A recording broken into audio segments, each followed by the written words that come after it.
خب هواپیما پرید، شروع می‌کنیم به آنالیز کردن بیزینس کلاس ایرانیر. این مانیتور اینجاست، چراغم روشن کردم. یه دکمه داره فشار بدیم، این مانیتور میاد جلومون. مانیتور فکر کنم حوله 17 اینچ باشه. یک دوربین داره اینجاش، جلو پاش هم که طبق معمول باز که میتونیم صندلی رو بدیم جلو، به خواب میشه. این حالتهای پروازه که میشه اینجوری ها میشه. این کنترل پنل داره که با این دکمه میاد بیرون، مثل جارو برقی میمونه اینش. این حالت تاچ اسکرین داره، اینو که بزنیم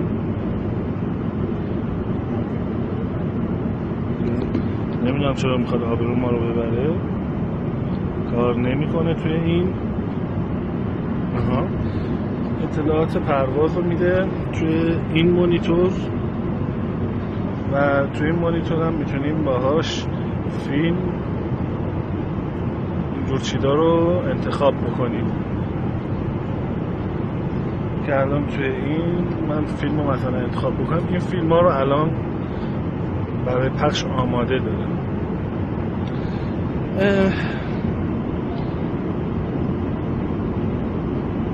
اینا رو نوشته. اینجا مال مجله و اینجور چیزا هستش. میز جلومون اینجوری میاد بیرون.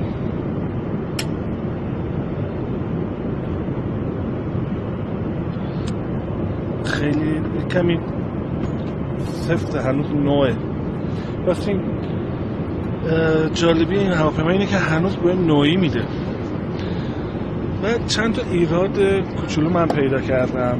یکی این پنلی هستش که اینجا گذاشتن که اگر من به عنوان مسافر به صورت امرجنسی قرارشه برم اون طرف، مجبورم از رو صندلی بعد پام بذارم اینجا، سرم بخوره به این سقف، برم به اون بر. یکی دیگه اینه که صندلی شماره 8